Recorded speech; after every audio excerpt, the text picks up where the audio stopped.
Kelly Clarkson will be back in the daytime groove. The 7th season of her hit daytime talk show, The Kelly Clarkson Show, will return September 29th, according to a press release by NBC, with the New York City-based show beginning production on September 8th. Season 7's premiere week will be dedicated to highlighting and celebrating the women and men who rescued the campers during the devastating floods in Central Texas in July. Hollywood sent condolences and a call sheet. The same week, a family obituary reopened old wounds, and the internet argued over a past that won't stay buried. The network still circled a premiere date in red and told a mother to smile at 9 a.m. This is the part nobody wants to say out loud. The industry loves the word family until a real family needs time. Then it loves ratings. If Kelly shows up, she's cold. If she stays home, she's unprofessional. If she laughs, she's already moved on. If she cries, she's milking it. 4 takes, 0 empathy, and a studio cashing in regardless. Kelly Clarkson seen out for the first time 16 days after the sudden death of ex-husband Brandon Blackstock. A somber Kelly, dressed in all black, was spotted outside LAX with her children, River and Remy, after she dropped everything to comfort their grief.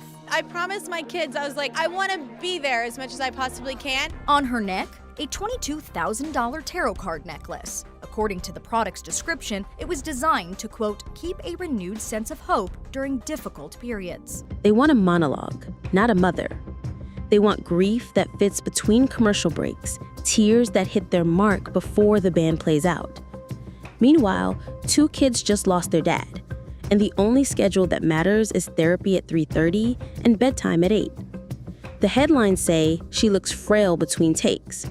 Maybe that's not weakness. Maybe that's what choosing your children over the machine looks like when the red light won't stop blinking. Ask yourself, who benefits when a woman's worst week is kept on time, on brand, and on camera? Because tonight isn't really about a season premiere. It's about a system that demands mothers heal on cue, and what happens when one of them refuses to turn her children's pain into programming. Hey Kesha, do you want to make a TikTok? A TikTok? Bitch, I already wrote that. And the party don't start till I walk in. Before any struggling on set chatter, there was a clear, documented timeline. On August 6, Kelly paused her Las Vegas dates and told fans plainly their children's father had been ill and she needed to be fully present for River and Remington. A day later, Brandon Blackstock died at 48. That's the frame this whole conversation sits inside. A mother drew a hard line for her kids, and then grief arrived. The official updates that followed were sober and specific. Brandon had battled melanoma for more than 3 years. He died at home in Montana under hospice care, surrounded by family. No spectacle, no rolling updates, just the basics from the coroner and the family representative. That quiet set the tone for how Kelly handled the next steps. Fewer words, tighter circle, and a focus on her children over everything else. We officially bought our ranch, Vintage Valley, over a year and a half ago. That's one of our cabins on our property that we stay at. I just love being outdoors.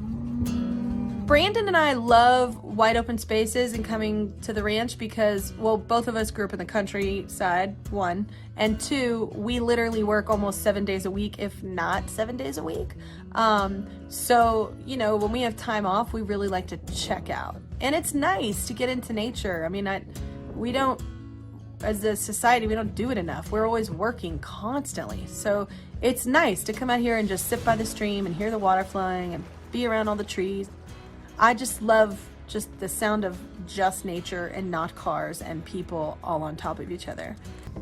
So why is she back on set at all? Because production must start before a premiere, and season 7 now has a firm air date. Taping ramps the week of September 8th, with the season premiere set for Monday, September 29th, 2025. The show plans to open with heart, spotlighting Texas flood heroes, and then roll out a heavy-hitter lineup across the first weeks. On paper, it's the kind of return that says, keep the show warm, but let real life lead. In practice, it means walking onto a stage while the ground at home is still moving. That's a very particular kind of heart. Here's where the she looks fragile off camera narrative gets messy.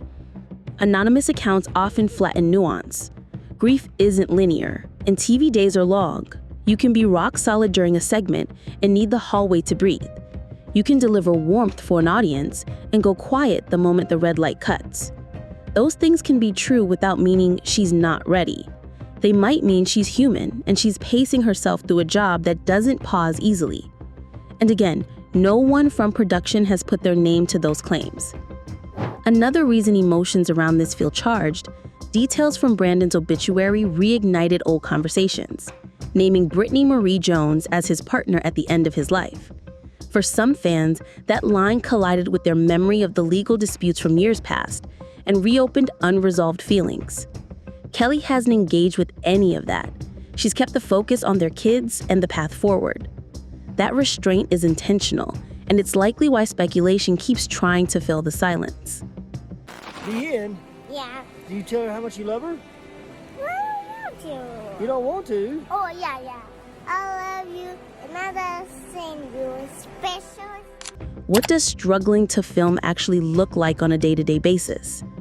It looks like a host who still hits her beats, books big guests, and lets the show's muscle memory carry the hour, then disappears into the quiet parts of the building to reset.